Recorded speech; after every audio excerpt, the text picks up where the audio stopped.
Damn, we are officially recording. I think it picked up the you saying that I'm out of the closet. Oh, you're out of the closet, I'm guys, out of the ladies, gents, closet. bays. She's out of the closet. She's painfully straight, but she is out of the closet. I am officially out of the closet. I am no longer sequestered in the Harry Potter closet like a little troll. I have my own little But office like, space. Woohoo! but her audio was very crisp. I'm still working with Tin Can, but you know what? Within like a month or two, should be changing. I should be in my own closet. She will be in a closet. uh, oh my gosh, it's Saturday night. We're live and it's Saturday night. It's Saturday night. My tits fucking hurt. So sorry, Dad. And I have a headache, but life is good. So if I start speaking nonsense, you know why. Did the mic pick that up? I don't know. Did you not hear anything I said? No, I did, but there's a car that just peeled out from the street. And I was like, what was that? No, I think I drowned it out with my sorrows. I did not hear anything. Probably. Honestly, probably. If you did hear that peeling out, that was Harley's brain peeling out. Deuces, bitches. It was Harley's will, because poor baby girl's going through it. I did just crack a fresh Dr. Pepper though, so I've got the nectar of the gods to get me through. It's gonna be okay. I got a fresh Dr. P. I got some Kirkland green tea, some diet green tea. I got a 9 p.m. Dr. Pepper. Life is good. And sometimes that's all a girl needs. You're drinking green tea at 9 or 8 p.m. your time? Yeah. Girl. Doesn't it give you palpitations? Green tea? Yeah. It has caffeine. Nah. I don't know why. Like, caffeine and Dr. Pepper are like the freaking, like Excedrin, because I take Excedrin when I get migraines, and that has caffeine in, obviously. Those don't bug me. But, like, caffeine and tea, it gets me jittery. This one literally says it only has 49 milligrams max. It's gonna put me to sleep. It gives me palpitations. That's because you have heart issues. Facts. True. Tea. Oh my god. We're a mess, guys. My eyes are also still watering from crying. Oh, okay. We do have to talk about that. So, in order to fill the void in my heart of heated rivalry, which I'm very quickly realizing that it's never going to be filled, I started off campus and then very quickly told Harley that she needed to start it. Now, I went to Great America today, which means I wasn't able to watch it. But Harley has watched all of it and told me I'm gonna bawl my goddamn eyes out. So I just finished episode 7. So there's one episode left. I started this morning, so I binged the whole thing in a day. And there's only one episode left.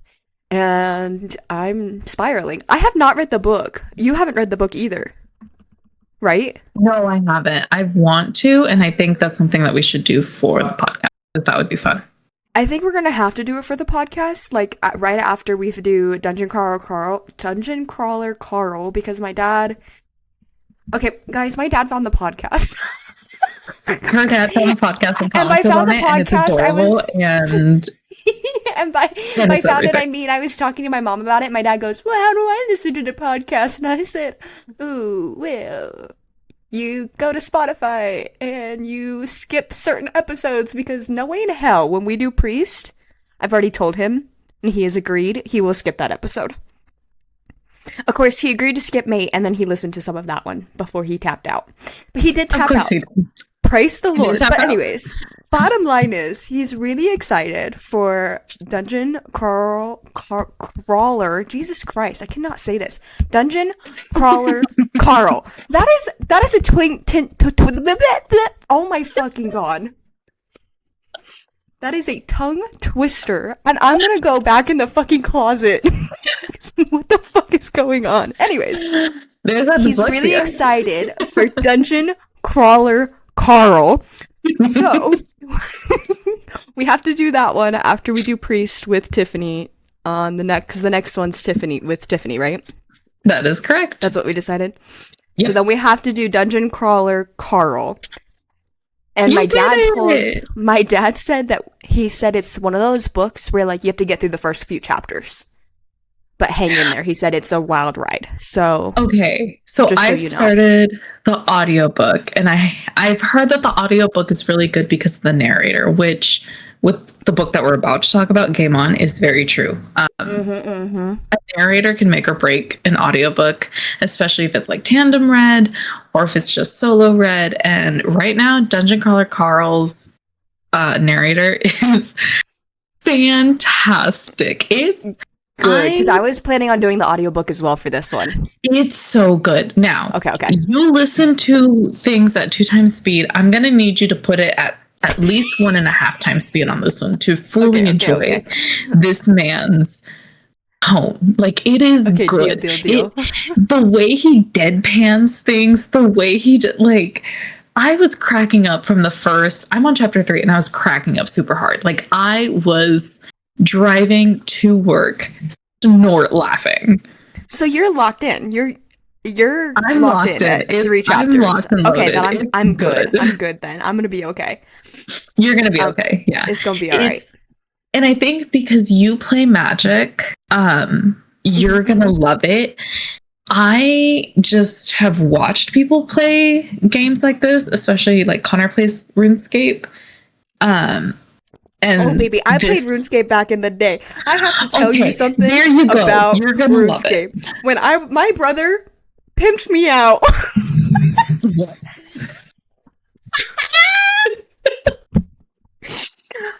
I was a literal child, and my brother was forcing me to get on RuneScape every day after school to go find boyfriends to give me the better loot to give to him. And that's on hustling. And that's on a brother that knows how to play his sister. Show us. Did you get paid? He said, go to the city, ask for a boyfriend, tell him you want to go on a quest so he gives you all the money and the good armor, and then dip. You were Cardi B before Cardi B was Cardi B. Every time. Period. Oh my god. So anyways. Period. Anyway, I never played RuneScape right, but I did play RuneScape. You played to win, and that's all that matters. I played to win, that's right. You played to win. I played for my brother to win. Well, true. Either way. Oh, shit. Who was the true mastermind? You. Me. Technically. Because I think I started that shit, to be honest with you. I think I asked if somebody wanted to be my boyfriend, and then I showed my brother the stuff that I got for being somebody's girlfriend in game. And he said, give me, and go get you a new man. Oh! I said, "This, brother dear, here you go." Anyway, sorry. You were saying you watched Connor play RuneScape. Oh, and it's just I love it. I just love where it's going. I love how it's going. Princess Donut all the way. Is RuneScape still a game? Mm-hmm. Like you can still play RuneScape? Mm-hmm. Holy shit. Sorry, I had a mouthful of tea. Yeah, you can still play it. Yeah, and in my dreams, girl, this is how Connor got through studying for his MCAT. Was just, I heard the ding, ding of his character mining rocks. I love that for you. And I can still hear it. Ding. And now that he's going to start med school, I guarantee you I'm going to go back to hearing ding, ding. It's a very, that. I know you know what that sounds like. Yeah, I know what it is, yeah. And it's a very distinct ding. So I love it. It lives in my nightmares. I love it. I'm living for this. It's very good though. It's very good. It's very cute. To read about Princess Donut, who apparently shoots lasers out of her eyes. And yeah. And then I say after we do that, we do the deal. by Elle Kennedy. We have to do the deal. And honestly, I'm fine because you know me. I have suddenly become a hockey girly through and through over the past, what, 2, 3 years? And okay, without ruining the book or the show for you, I'm just going to say hardcore daddy issues, and that is like everything you ever want in a book. So you just have to do it. But like I said, I don't know because Hannah said Hannah's my cousin, and she loves Elle Kennedy, like is obsessed. Shout out Hannah. Shout out Han. She's already finished the show. She said the show is different from the book, but she loved the show. And she like those are her favorite books ever. So like she literally has all the special editions. She actually shipped her books home to her sister because Elle Kennedy was doing a book signing and she wanted some of her books to get signed. Anyway, it's a whole thing. So Hannah loves these books, and so I don't know how different. So I did text her, but she's already asleep, and I just said, if the show's making me cry, how fucked are we? So to be determined, next podcast we'll let you know how fucked we're gonna be, because Hannah will get back to me tomorrow and let us TBD. know how, and honestly, we both know I'm not gonna be okay either way. I'm gonna be unwell. We are.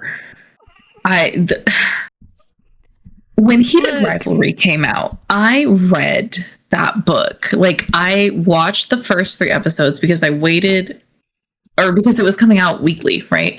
Right. I watched the first, maybe it was the first 2 episodes. No, it was the first 3. And then I was like, I need more. And I'm too impatient to wait. So I read both books in, I want to say, 4 days. While working, I'm assuming. While working. Yeah, that sounds about the right. Bananas part. I didn't sleep. I did not sleep. And then when I had surgery, I rewatched it again. And then recently I just started rewatching it again because I have an unhealthy obsession with Heated Rivalry, and that's okay. And honestly, we're in mid playoffs right now, and people are commenting, like sports broadcasters are commenting that the playoffs have the most insane ratings and viewings ever. And who's going to tell them that it's because 2 fictional characters kissed? Like, who's going to tell them it's because 2 dudes kissed when never won the Stanley Cup? 2 dudes. It's not going to be me. It's not going to be me, but like someone's got to tell them that the reason why hockey is so popular right now is because I'm sure this isn't helping either. Like, this is not going to make it any better. You know what I mean? No, it's just going to pop off even more. And I'm happy. I don't know about the book, again, because I haven't read the book, but the show, literally, I need this in my life. It was gay, drunk Shakespeare. The audience and the actors were all drinking alcohol. When I tell you... what? That sounds like something that I could find in SF. I feel literally like you could probably find that in Denver. If you find that in SF, I will fly out tomorrow because I need that in my life. It literally was so funny. Like, this is phenomenal. They even pick people out of the audience to be in the show. I'm Googling gay drunk Shakespeare right now. I think I'm hyping this up a little too much. It was really funny, don't get me wrong, but I might be hyping it up a little too much. But I do think it's something that you and I would love. There is the Drunk Shakespeare show. Hold on. Is this actually a thing? Oh, yes. We gotta go. Watch 1 actor, 5 shots, Shakespeare. It's a live-action drunk history. Every time one of there's Drunk Pirates, Drunk Dracula, and Drunk Christmas Carol. Every time one of the actors in the show said line, like they couldn't remember their line or like needed their line or whatever, they had to take a shot. We have to go. Where is it at? Where's it at? Where's it at? Where's it at? Let's go. Okay, we either have to go to New York, Chicago, DC, Phoenix, or Houston. I fucking knew it was gonna be New York. You know what? Fuck it. Girls trip to New York after Connor becomes a doctor. Yeah, we gotta wait a little bit. We gotta wait a little bit. That's okay. That's okay. Just a tiny bit. We can wait. We can wait 4 years. It'll be fine. It'll still be a thing. It'll still be. Oh, it'll probably be even more of a thing by then. Honestly, probably. Also, you haven't watched The Pit, have you? I have not. I've heard really good things about it. Even they talked about it at work. So good. You do need to watch it. However, one of the characters that's in Off Campus plays a nurse in the pit. Which character can you remember? Ah, okay. I can just brown curly hair, melanin for days, Boy or girl? brown eyes, boy. Okay. He's one of the Brown hockey curly players. hair.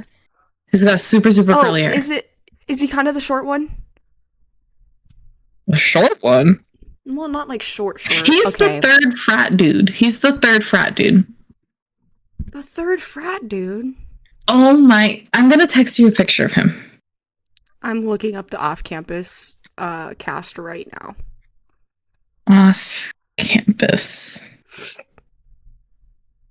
Because it's not the main guy that plays... Yeah, is it the guy that plays John Tucker? Yes. Yeah, he's kind of short. I'm not going to lie to you. He's kind of short. You think when he stands next to the other guys, he's on the shorter side, yeah. Yeah, I guess I can see that.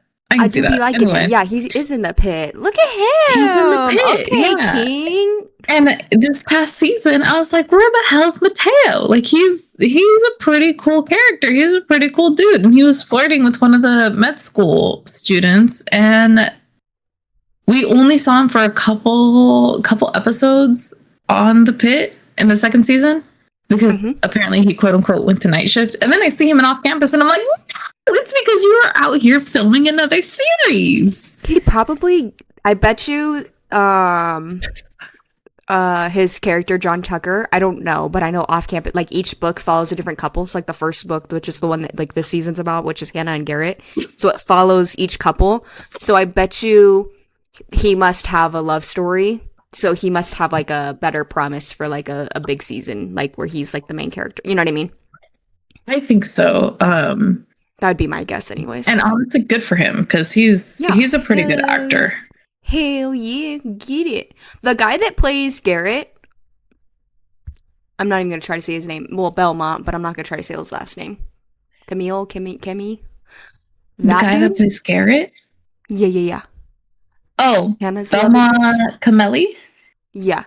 So he could play, not Bodhi, the other one, Garrick. He could play Garrick in Fourth Wing, and I would be very happy.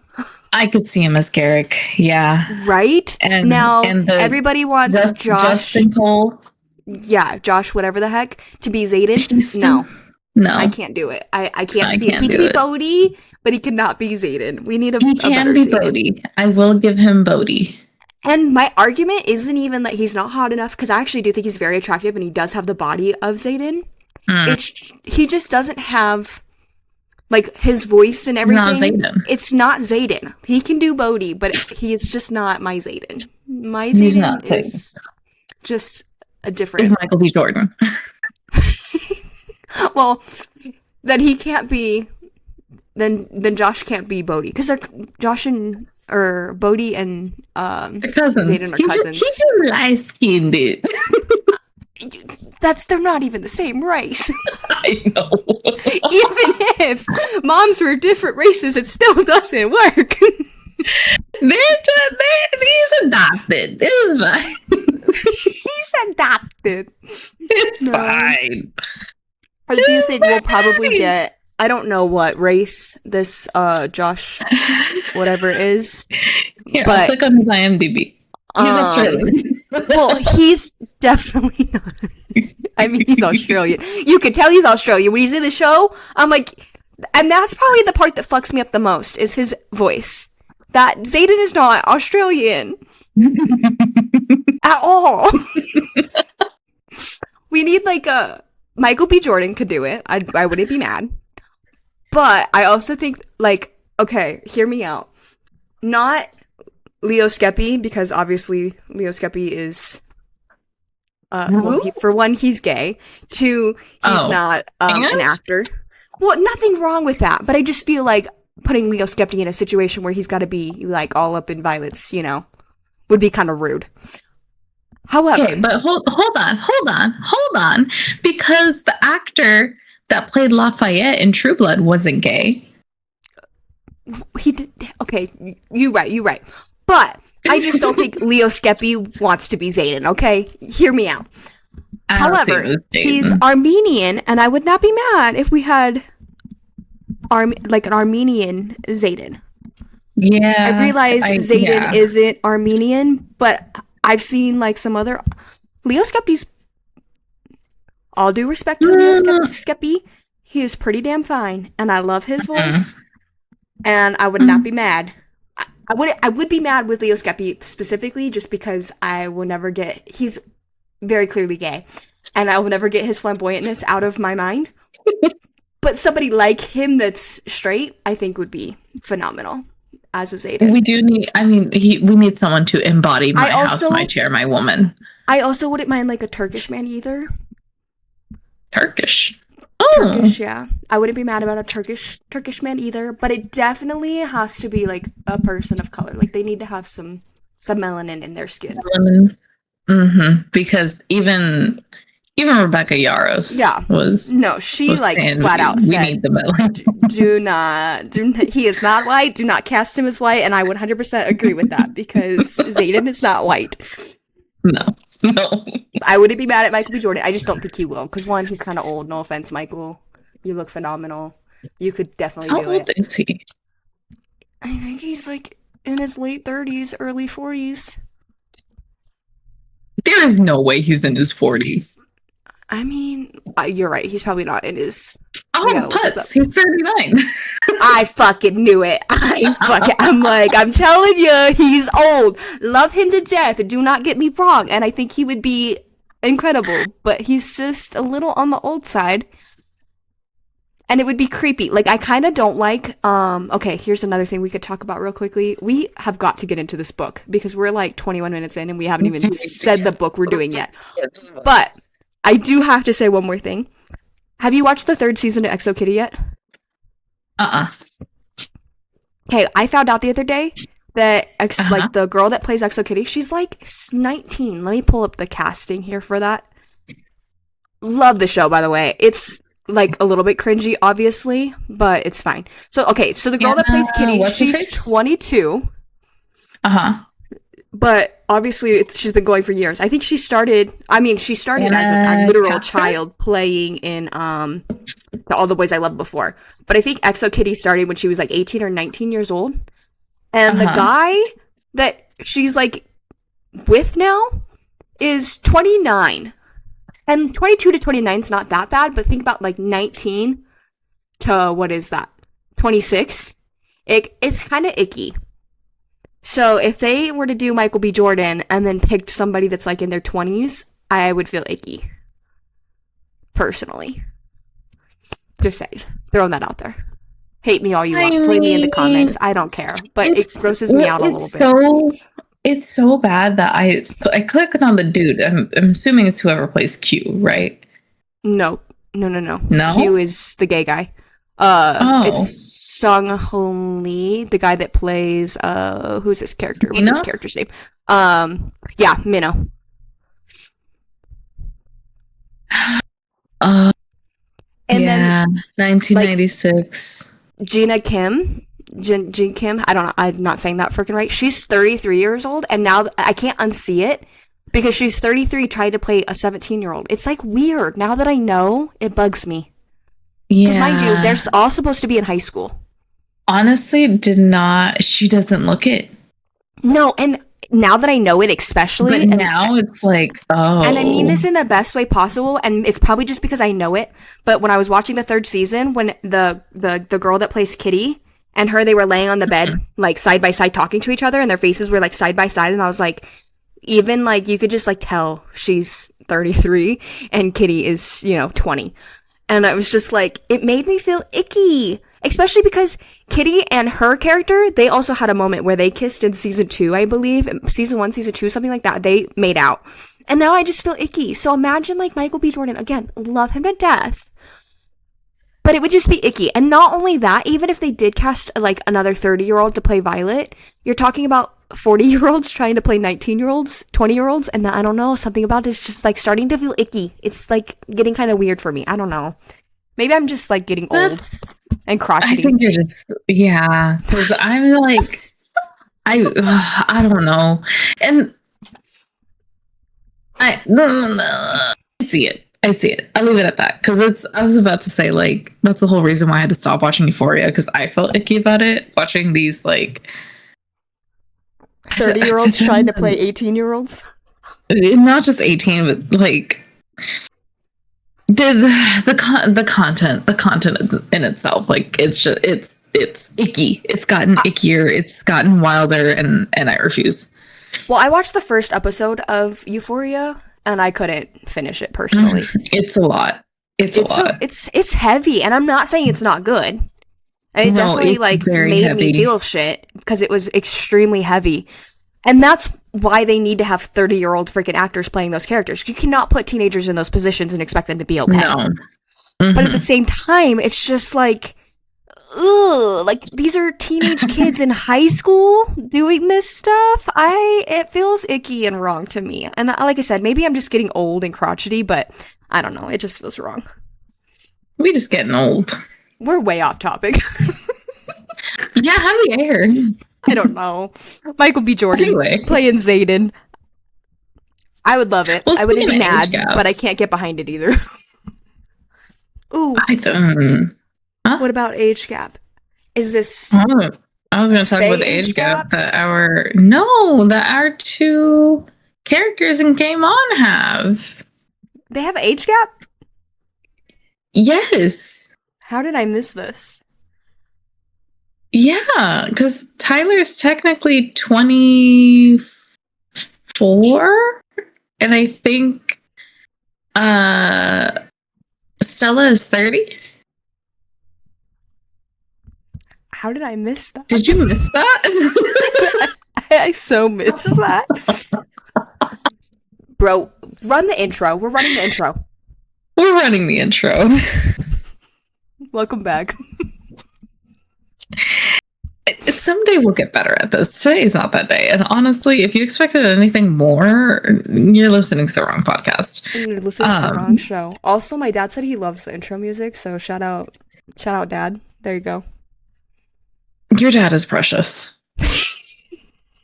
Your dad is very precious. He did say, it was either Crescent City or Dungeon Crawler Carl that he's like, read that shit. Like both. He basically said both. He said Crescent City's awesome, read that shit. And then he said Dungeon Crawler Carl, Jesus fucking Christ. Dungeon Crawler Carl is incredible or something like that. Bottom line is today we're talking about Game On. By Vanessa Allen. Nevessa. So I have a confession to make. I've actually never read any of her books. I've only listened to them on audiobooks because the narrators that they pick for these audiobooks are so phenomenal, incredible, that I don't want to read the book. I just want to sit there and listen and giggle and laugh and kick my feet because they have picked the best fucking narrators possible for these books. Really have. Honestly, like if you have Audible or hey Audible sponsor us, if you're considering like, oh, I'd rather listen to it than read it, this is one of those that I think it's on Spotify. Listen to it. Like I think you can use your if you have Spotify Premium. If you have Spotify Premium, you can use your 15 hours on these books, I'm pretty sure. Yes, you can. And it is worth it. Fucking incredible. Also, Spotify, sponsor us.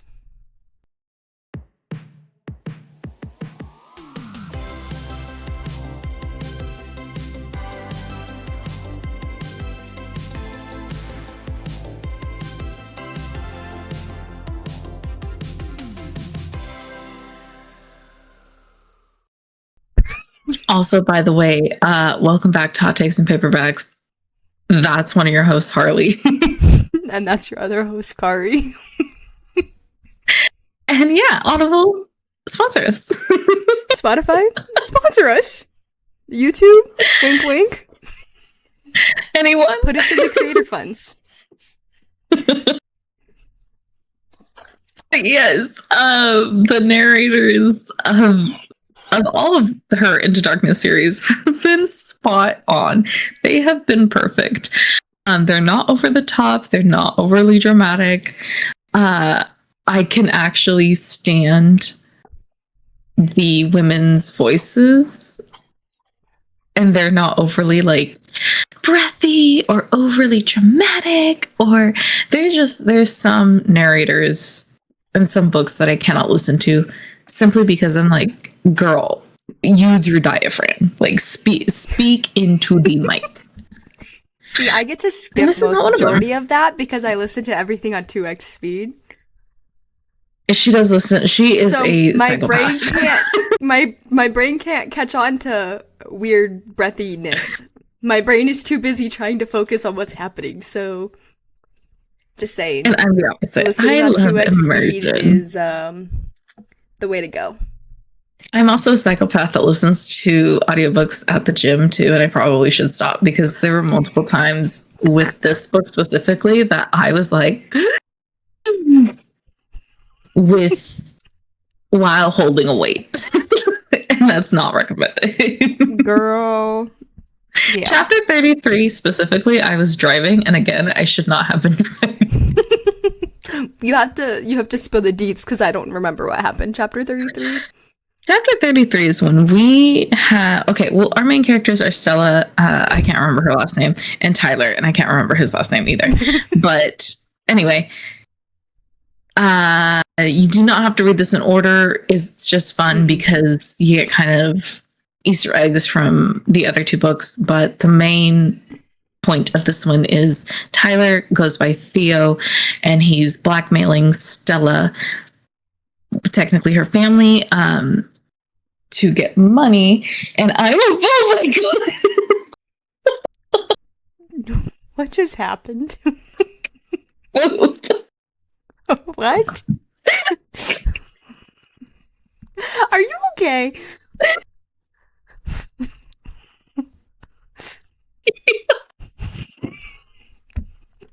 What is going on? I have headphones on and Connor walked in and I didn't see him and it was very sweet. He gave me a kiss on the cheek. Oh, but you had a little heart attack. Lost my train of thought. Where was I?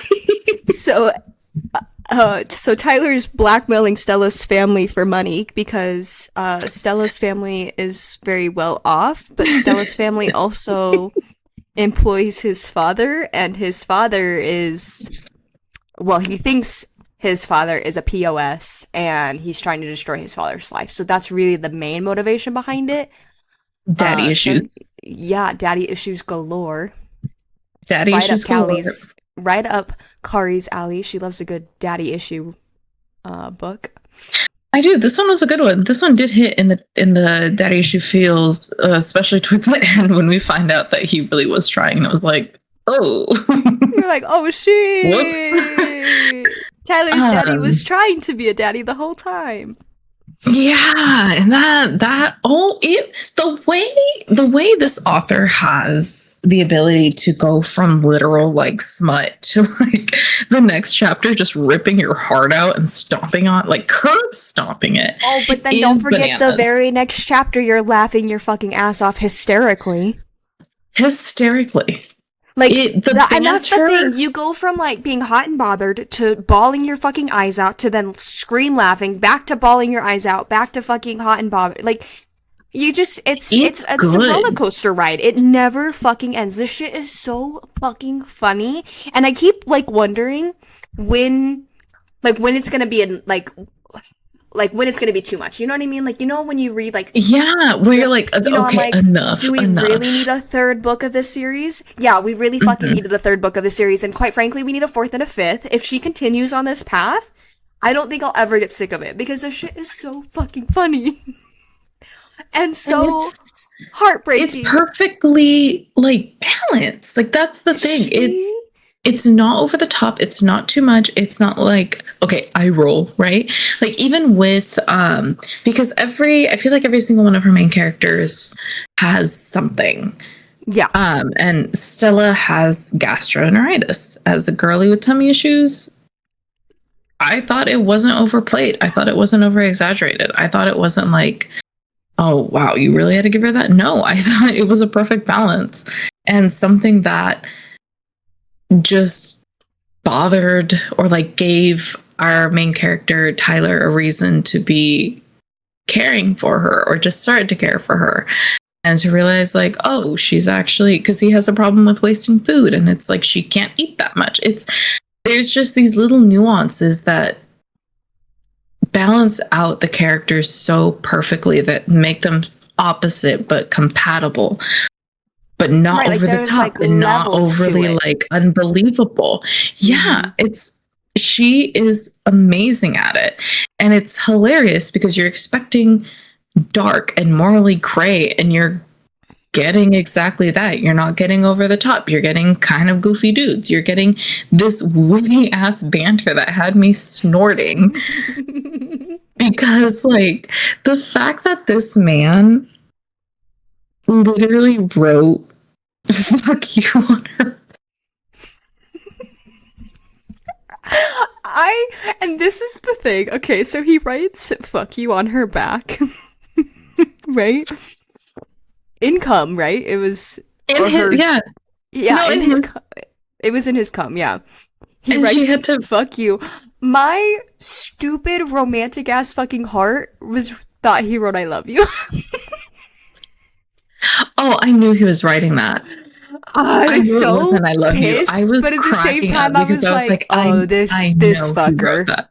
this And it's fucker." perfect. Like it again, like it takes you to that edge of like, oh, to oh my God. Like it's This I mofo. don't know how she does it. I don't know how she does it. And it She is, found the that seesaw. she did, because, like, it is a freaking quote unquote dark romance, but I never once feel like, sometimes I read a dark romance and I love a dark romance, do not get me wrong, but sometimes you're reading that shit and you're like, ooh, you crap, what is happening right now? You know? Borderline where it's like, do I need to call the cops? Like, Exactly. like this. Do I need, like, where's my therapist? I need Yeah, to go to because church, but I even can't even go to church anymore because you made me read fucking priests and I will never be able to walk into a chapel again. So thank you for that. you're welcome. So, literally, we have secured our places in hell together.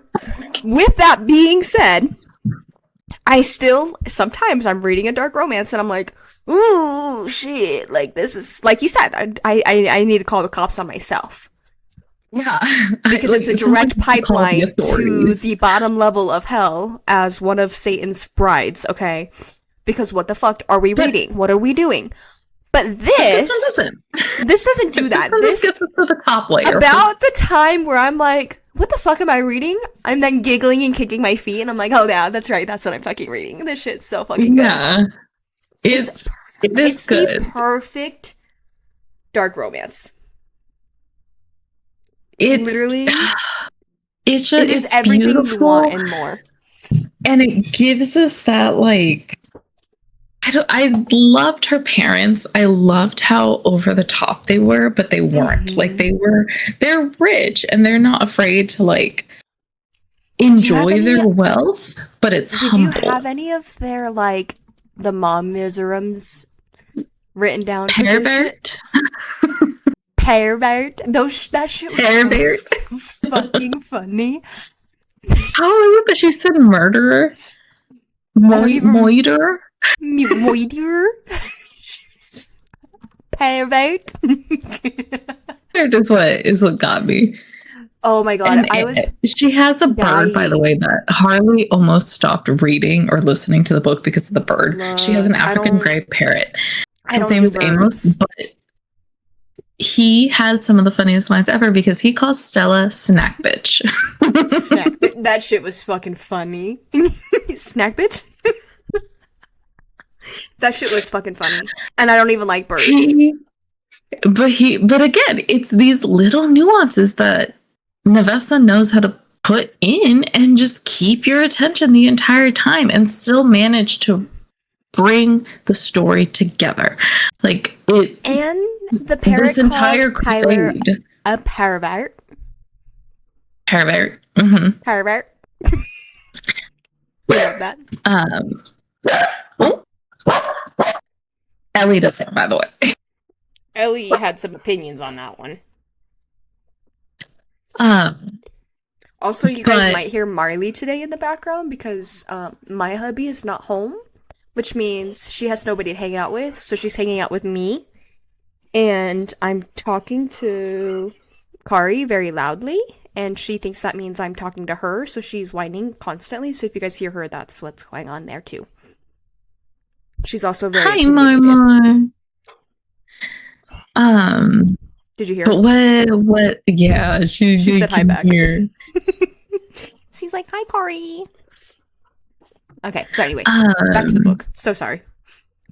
But what was I gonna say? Oh, but the whole like crusade of Tyler getting his revenge on his dad just includes like some underground light gambling, and that's how he weasels his way in. But just it's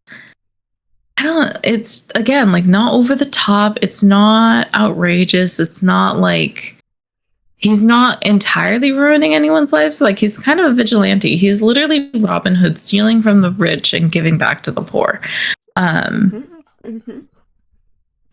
just the way that he's able to read people's body language and able to just play people like a fucking fiddle is amazing.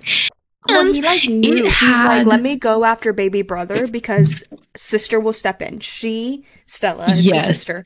He just reads people so well. He's like, no, she'll step in, and because she's the one that he was the like target. Stella was the target for him, not baby brother. But he knew he needed to go after baby brother in order to ensnare big sister. Because big sister would be the in to get into all of these parties so that he could get closer to his dad. And kind of snag these rich a-holes and find enough dirt to get everyone to his party so that he can pretty much rack them up in a shit ton of debt. And then they owe him. Like he's pretty much the bookie. I mean, now, after the whole company. The whole company. He had dirt on every single person and proved it to Stella and was like, girl, you are so naive. Now, Stella's backstory is also heartbreaking and very like, damn, Nevessa knows how to really just sucker punch us with these, I wouldn't say like, not villain origin story, but just a character origin story with Stella used to be a party girl. And that's why Stella was the mark, because she was what Tyler thought was the worst of them all. She partied, she would get out of her consequences and continue partying. Yeah, mommy and daddy would pay off the cops or whatever and get her out of the court fines or whatever and back to partying as she went. However, there was one time that she did not, and she wasn't able to fully, and then she realized that she needed to fix herself. She needed to check herself before she wrecked herself. But it came at the cost of her, who she thought was her best friend, setting her up as a drunk driver who then hit a pedestrian, even though it was her best friend driving. She was the scapegoat. She was the scapegoat. And so you take that hatred and mix it with Tyler's hatred, and you get an amazing revenge story. Amazing. The tension building up over the span of 360 pages? I mean, the tension is there from the very beginning because he tricks her. Oh, yeah. Girl, from day one, when he walked into that tattoo shop and then got hot and bothered, the tension was there. The tension was there. She was ready for it. I love how her like coworker comes in. He's like, Yep. As a matter of fact, I am gonna stay. I'll wait. Like actually, I am gonna pull in some overtime. But she's got a beautiful way of molding into like just a little bit of some different kinks that we're not used to, or even low key soft launching a throuple. She did it very respectfully and was able to, I guess, show like the growth within Tyler and Stella of Stella being like, "Oh, I think I love both of you," and Tyler being like, "I don't know how to love, but I think I'm starting to figure it out," and it was very cute. Is it bad that I forgot they were a throuple for a second there? Oh my god, how could you forget? I forgot entirely. And then you said it, and I was like, "Thruple? What is she talking about?" And then I was like, "Oh shit! Wait a minute, they are." And it is like actually truly soft launch because the third party of this relationship showed up to the cookout with the members from the other books in the little cameos from the other books. So it was it is very cute. It was very, a very soft cute. launch. It was very And adorable. then we turn to the next page, and it is straight smut again. Beautifully done, might I say. Beautifully done. Again, you have to listen to the book because just the way that the narrator embodies these characters and is able to give them life and give them personality is fan-fucking-tastic. I literally texted Kari and I was like, "Girl, are you listening to this audiobook?" She said yes. I said, "I can't. I can't do this." Who is the narrator for Tyler? Do we know? I can pull it up. Because he's borderline pornographic, and it was phenomenal. It was bananas. It's almost Teddy Hamilton. It's so close to Teddy Hamilton. It's not even funny. Let me see. It is.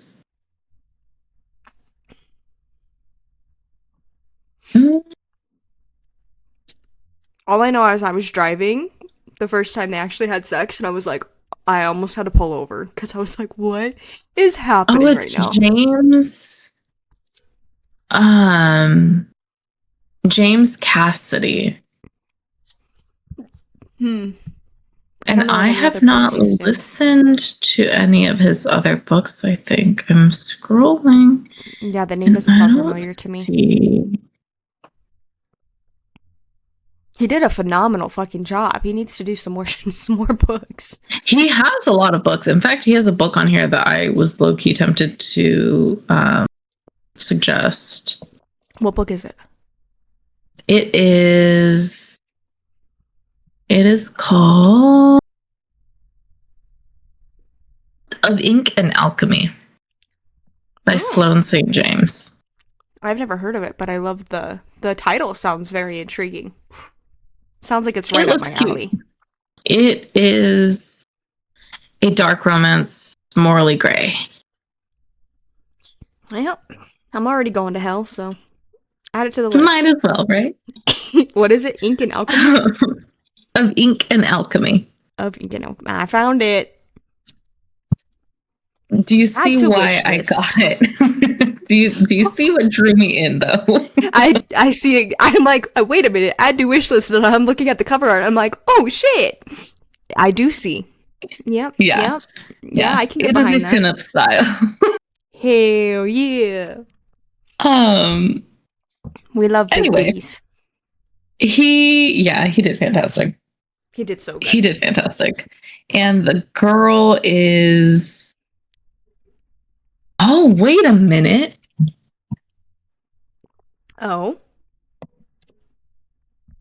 There's two dudes? Well, did one read AJ? Yeah. Yeah, but now I don't know who was who. Uh-oh.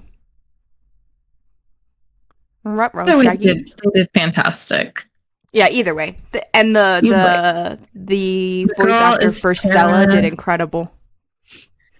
Tara Langella? She did amazing. Langella? She embodied that used to be preppy rich girl, now freaking slumming it tattoo artist, badass bitch with tummy problems. Which she did Pen Pal, and even though that book made me want to yeet myself into the Earth's core, I did love her voice. I have not read or listened to Pen Pal. Don't. Got it. Aye, Captain. I will steer clear of that one. Don't, because I have no words. I have no None. words. I have no words for that. Nope, none. None. It doesn't deserve it. Anyway. Anywho. Oh, I do want to talk about one part.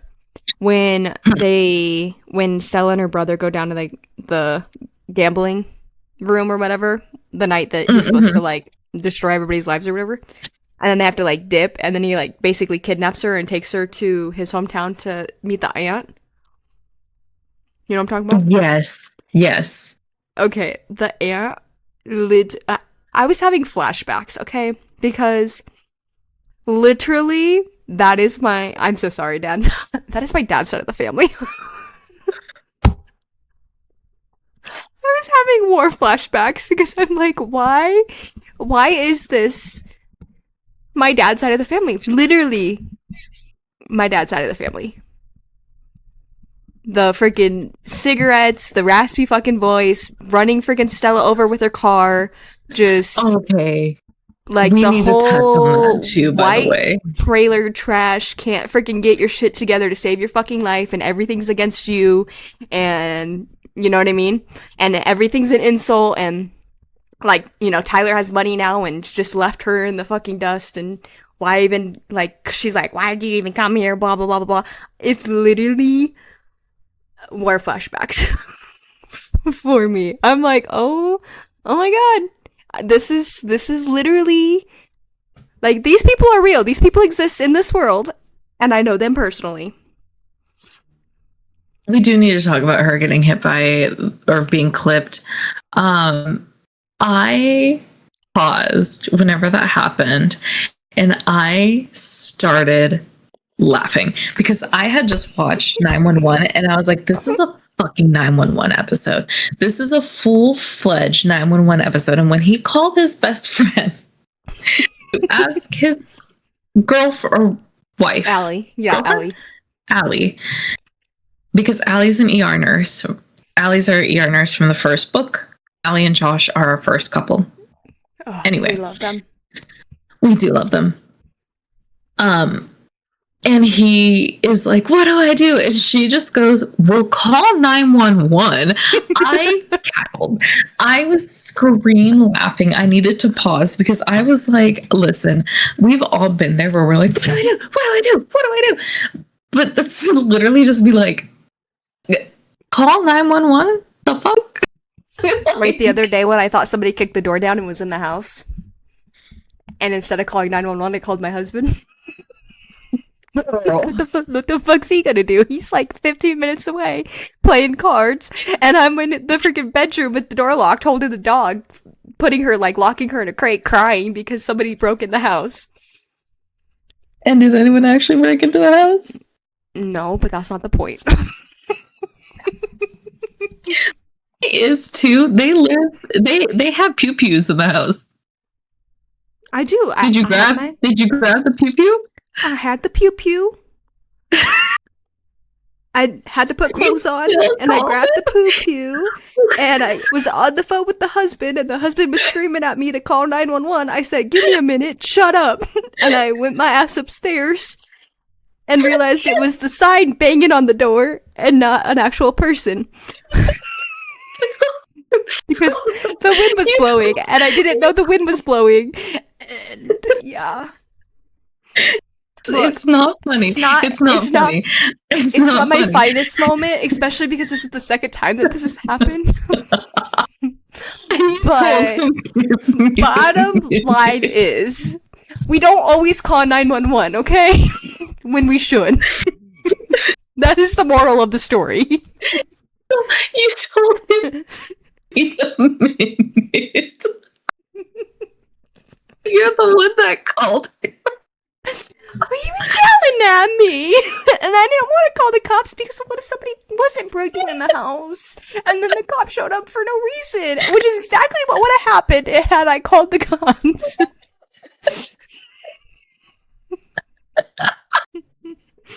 Look. I can just picture CSPD holding the sign and being like, "Man, we caught the culprit." What did you just say?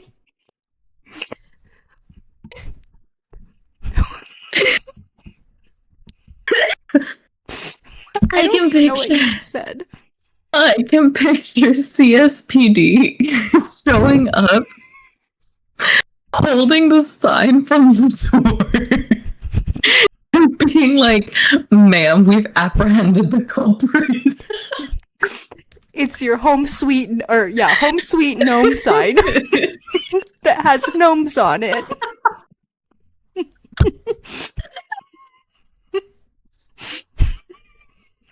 Look, in my defense, I took Marley out 30 minutes prior to the event, and it was not windy. The wind came out of nowhere. I had no idea. I had just fallen asleep, and it sounded like when my husband comes home from like being in the field back when he was in the military. You know that sound when they're bringing all their shit in, banging into everything and stomping around in their freaking military boots, and they're all pissed off and like, you know, mad because they've been sleeping in the rain and freezing cold or whatever, and they're throwing all their shit. You know the noise. That's what it sounded like up there. And I'll go, shit. So I called my husband and I said, did you just get home? What's going on? He said, no, I'm still at the card shop. I go, fuck, somebody broke into the house.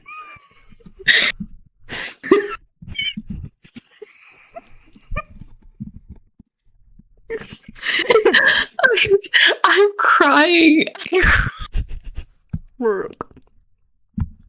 All of this, not my proudest moment, but all of this to say you don't always call 911. Sometimes you call the person you're comfortable with. Okay, to make you feel better, there was one time Connor put a rock star, like an energy drink, in the freezer because he likes to have his drinks cold. He forgot. And he left. It was either for school or for work. I can't remember. I just remember I woke up to like the loudest, like an explosion. And I was like, what the fuck is that? And it's, oh my God. You know what? No, it had to have been he left for school because I want to say it was like 6 a.m. It was wild. I was one-eyed awake, and again, we have pew-pews. By we, I mean he. And I heard the explosion, and I got up, and I was like, "What the?" And rather than grab the pew-pew, I grabbed the screwdriver.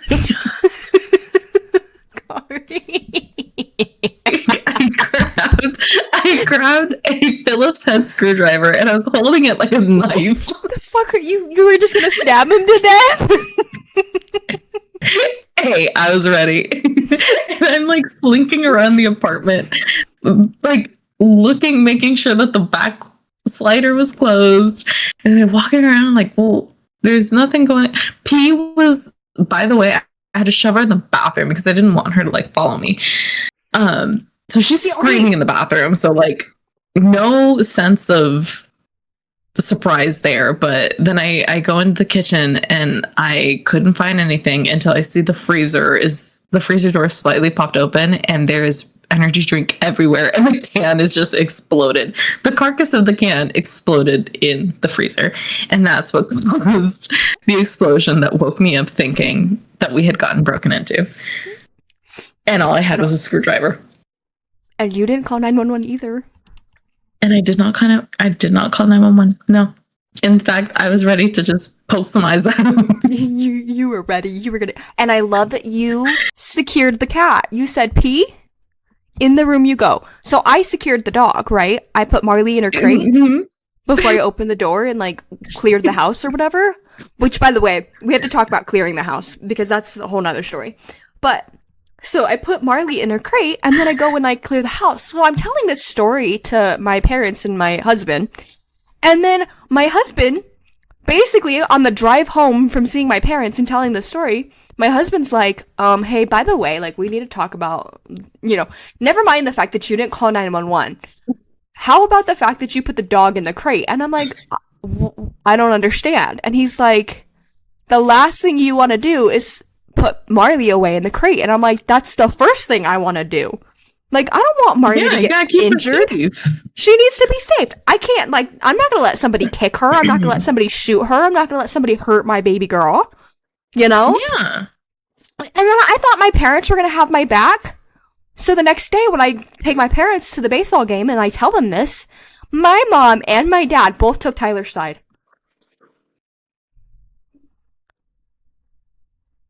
No, because listen, if this were to happen again, I would have put Ellie in her crate. Thank you. I understand like kind of where they're coming from because in their minds Marley will bark and she will. And in their minds the barking of the dog will probably scare the intruder off and he'll run away. But I'm not taking the chances of Marley getting injured. No, same. I'm not. Or so Ellie is tripping hazard and I would kill myself tripping over her instead of my dad gave me the better plan. My dad said instead of like just letting her go, just hold her at your side and like hold onto her collar so that way she's with you. And then because as soon as Marley starts barking, the perpetrator will look at Marley and then I have time to shoot the perpetrator. And I was like, because Marley will like scare him. And I was like, okay, I can get behind that one, but I'm not letting my dog go first. Like I'm not using my dog as a sacrifice. It's not happening. Would you imagine? I would have to football carry Ellie. See, that is the problem. Love Ellie Beanie, baby to the death. So that is the problem with a small dog. And I can't even football carry her because she is 30 pounds. I have to double loaf carry her. Yeah, and then you can't use your screwdriver. Carry her. I can't use my screwdriver, but I can be like, I got a locked and loaded corgi, and I'm not afraid to use it. I got a locked and loaded corgi. See, and that's the difference. Because I'm short as fuck, and Marley is, even though she's a border collie, she's a big border collie. So I can literally hold onto her collar and basically still stand up straight and, like, shoot somebody. So this is another story I have to tell you. So the first time I thought somebody was breaking in the house, and this time when I called my husband, he did make it home in 5 minutes, something that should have taken him 15 minutes to get home, because I was upstairs and I was making dinner and somebody started kicking the door and Marley started barking. So I know somebody was kicking our door. I instantly ran downstairs with the knife and the dog. And at that time, my gun, my pew-pew, sorry, YouTube, my pew-pew, and Spotify for using the banned word. I will edit that out. Anyways, my pew-pew was in a, like, gun cabinet or whatever, so I couldn't get to it. So I only had Tyler's pew-pew, and Tyler has, like, I'm not even gonna try to explain what his pew-pew's got going on, okay? I don't even know. It's heavy as shit. I don't know how to use it. So I'm like standing there trying to hold this thing and I'm like, I don't know what I'm doing. And I'm like standing, shaking like a leaf in his office with Marley, waiting for him to get home, holding the gun at the door and like just praying nobody comes in, right? And then he gets home. And so this is, remember I told you we had to talk about the clearing thing? So another time. So, anyways, back to the other story. So ever since that night, I told Tyler that my pew-pew has to not be in the safe. We don't have kids. This is another thing I want to preface to the listeners. We do not have kids. And if we ever have visitors over, we lock up our pew-pews in the gun safe. So no children or adults that are not being smart, which we actually never have anybody in our house ever, but you get the point. Like if we ever do have people over, we put them away, except for my mom and dad, because my parents are pew smart. But anyways, so bottom line, ever since that night, I told my husband, I said, I need my pew because I've got a pew that's perfect for me and my size of human. But then there was this one night we were laying in bed. And I'm sorry if people are bored, but whatever. We're laying in bed, and we hear weird noise upstairs, and we're like, what the heck's that? We're thinking, like, I live in townhouses, so we're thinking it's, like, the neighbors or whatever. But Tyler has me, like, pause the TV, and we listen. We don't hear anything else, so we play the TV again. And then I hear something again, and I'm like, what the heck? So I said to Tyler, I said, did you hear that? And he's like, yes. And he's like, pause it again. So I pause it, and then we heard another really loud noise. This man vaulted out of the bed, over the top of me, grabs his pew-pew, turns on the literal fucking sun, because his pew-pew has a sun attachment, apparently, and literally it was like SEAL Team 6 just invaded my home. I have never in my life experienced this type, like, do not break into my home, okay? Because my man does not play. And not only does he not play, but he inspects the whole entire house. Because that was the other problem. When I thought somebody broke into the house, I literally crawled up the stairs, saw the door wasn't open, looked around a little bit, said hello, nobody responded, and decided the house was clear. Not my husband. No. He's opening every cupboard. He's opening every drawer, every nook and cranny of this house. He's checking the freaking what's it called? The chimney for the fireplace chimney. He's checking every inch of this house. He's going to shoot Santa. Do not come into my home, because I promise you, my husband does not play. He's gonna shoot the little mouse that lives in the cupboard. Yeah. Nobody's safe. Literally, nothing is safe. Oh, it's the funniest thing ever.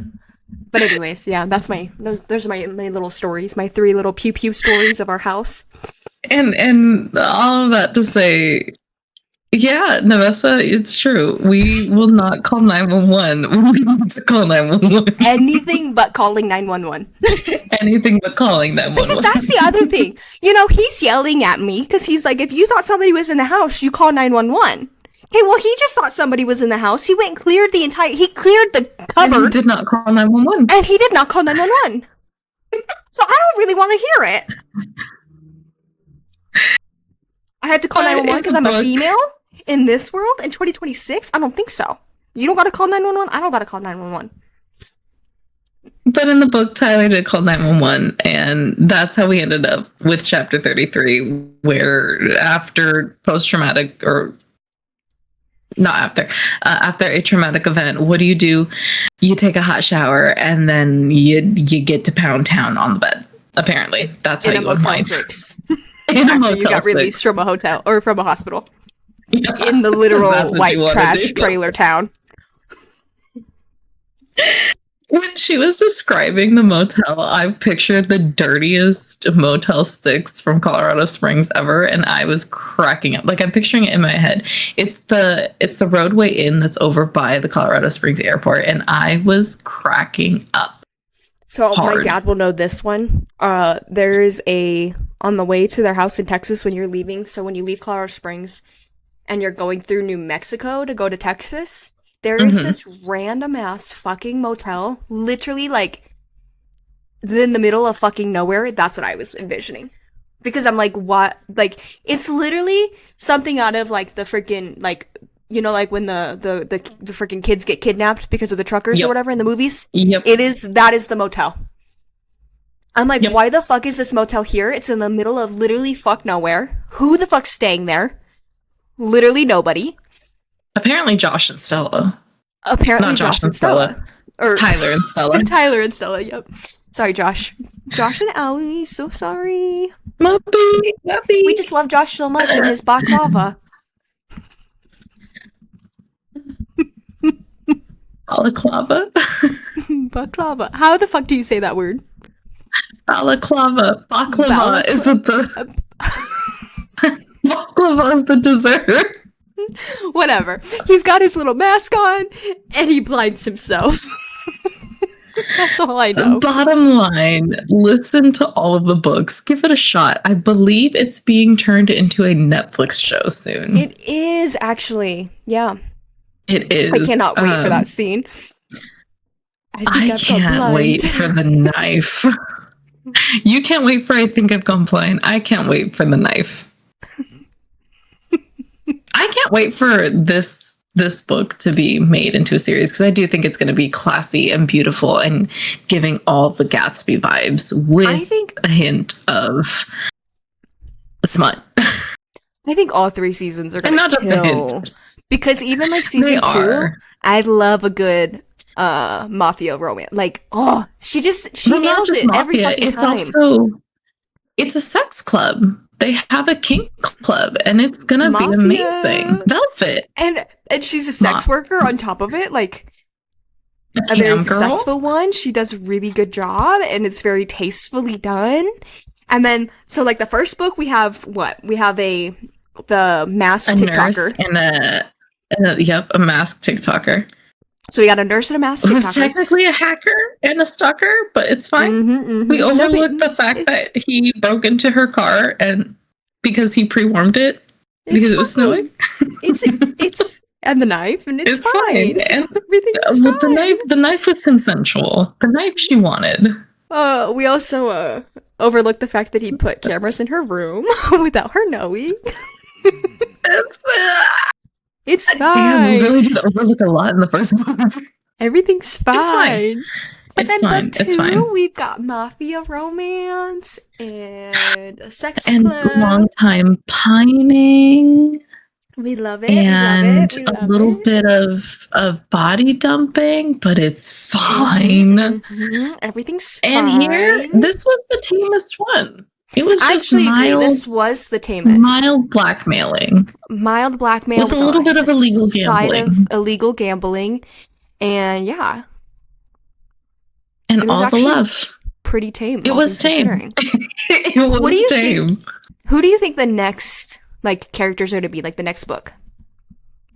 Oh, I don't know. I think she might, because she did mention oh my goodness, the third roommate. Is it Ryan? Ryan. The editor? Okay. Yeah. From book 2? I think, yeah. Although low key, I would love to follow Stella's brother. I was wondering if we're gonna follow I can't remember the girl's name, but the victim from the car accident who lost both of her legs. Runa. Yeah. That would be good. Yeah. Technically, she didn't lose both of her legs. She just doesn't have feeling. Oh, I thought she was amputated. I thought they were amputated. No, she just is. They just don't have feeling. Yeah, they're because she was paralyzed. Remember, she was doing because she was doing the the words are hard. Electrotherapy. Yeah, she was doing some sort of treatments and stuff to try and get feeling back. You know what? You might be right, because she was getting freaky with the nurse. She was getting freaky with the nurse, and I was like, you know what? Nurse. We could have that could be a good time. And maybe it's not going to be book 4, but I think she should write them a book, because I think that would be so fun. I think it would be cool. I think it would be fun, but I think she has a lot of options. Because she could do the brothers. She could also do Ryan, the other roommate, and the female roommate. I can't remember her name for the life of me. I can't remember her name either, but she could have a story too. She could. She's got a lot of options. A lot of options. Because she did also write... she wrote a motorcycle love story? She did. Like a biker gang.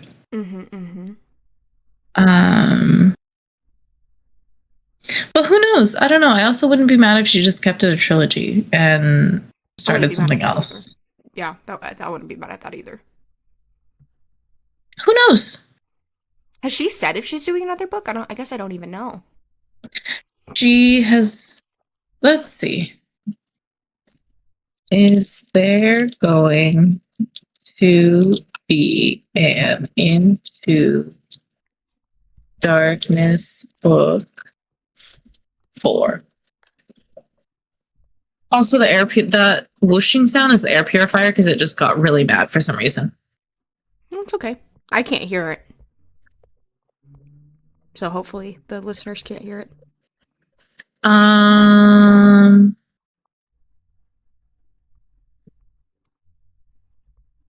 Supposedly, no. It is a completed trilogy. Okay. I mean, I'm okay with that, because it's really good. And everything's wrapped and we're gonna get now, a show, technically. Yeah, and we're gonna get a show. Great. And I'm ready for whatever else she puts out. So who knows? I'm interested to see how they do the show, though, especially the knife scene in book 1. I hope they do it justice. I hope they do too, because it's important that it's there, but at the same time, we'll see. Who knows? We'll see. Who knows? But that being said, what do you rate this book? Give it a 4.27. 4.27. Why? Because I liked it. It made me laugh. It made me scream and kick my feet, and I did like it. But I didn't like it as much as I liked the first two. That's fair. It was Amos, wasn't it? It was Amos the bird. No, yeah, that fucking bird. Ugh. That's fair. I'm just kidding. Actually, I loved that he called her snack bitch. That shit was fucking hilarious. That was hilarious. I give it a 4.5 simply because I wanted it a little darker. I did want there's a scene where Tyler is forcing Stella down a creepy alleyway with a gun, and I would have loved more than that. Or I'm sorry, with a pew pew. And I would have loved a little bit more of that dark side.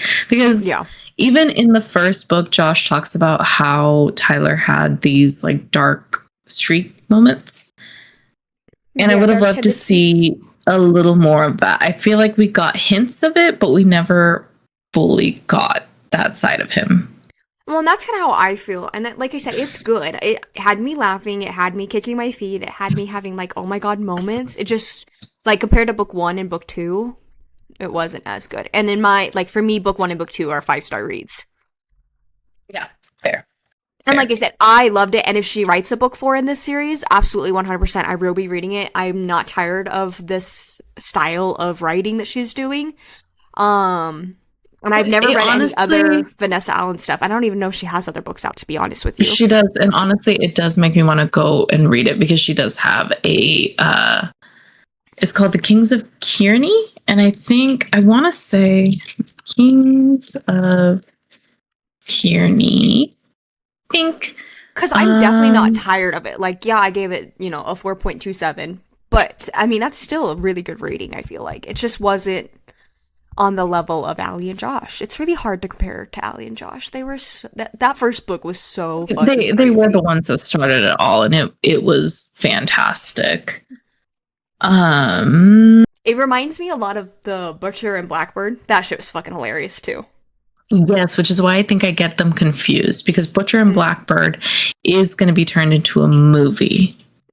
Is it really? Yes. Oh, that's Brianne Weaver has been posting teasers galore, and it's going to be amazing. That's nuts. I did not expect that to get turned, because that one's a little bit more, in my opinion, a little bit more on the dark side. Yes, and I'm ready for it. But that shit was so fucking funny. I live for that. And I'll never be able to eat cookies and cream ice cream again the same. Like, I'll never be able to look at it the same way again. I giggle every time. It's still one of my favorite ice creams, but I giggle every time. It's Tyler's favorite, so then I giggle every time Tyler gets it. Oh, this is recent.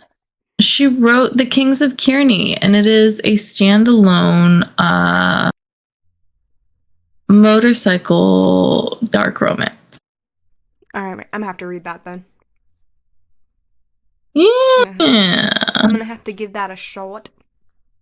Yeah, it's a biker romance, so we'll give it a shot. We'll give it a shot. But for right now, for our listeners, the current plan is the next episode is going to be Priest by Sierra Simone. With guest star Tiffany again. Yes, because we are all collectively going to the lowest circle of hell because it is a tiny bit blasphemous, and that is okay. If you are someone who does not enjoy religion-based trauma, skip the next episode. Skip the next episode for sure. And just know skip the next episode. Kari and Tiff we just signed our deals over to be sister wives. To the devil. At the bottom level of hell. To the devil, and honestly, it might even be too much for him. I feel like even he would be like, damn. So you have to read Crescent City. I know I've told you this 1,000 times. I'm telling you again. So in Crescent City, hell is like there's like 7 different levels of hell, and there's like 7 princes of hell. I don't even think the Mhm. prince of the chasm, who is the worst of them all, would take us at this point. He would be like, damn. He's like, no, off you go. Um, it's on the list. It's on the list. Now You that know I am what? unemployed, it'll be a lot easier. But yes, so Something else I was thinking about. I huh. remember when I first got into like reading and like book talk and stuff, there Mhm. was a girl that had priest on her shelf, and her grandmother read the titles of the books on her shelf. Like one of them was like priest and sinner and something else. And she's like, "Oh, Mhm. good for you, honey. I'm so glad you're finally touching into your religious side." That is all I We could think tapped about into while our reading religious that. side. And We tapped into our religious side. yeah, we're in trouble. We're done for. I just want to throw that out there. We are done for. So definitely, if you have religious trauma, skip the next one. Or if you want a little bit of religious trauma, listen to it. If you want to be a sister wife with us, listen to it. Again, if it's not for you, skip to the next episode. The next episode after that is going to be Dungeon Crawler Carl by Matt Dinneman.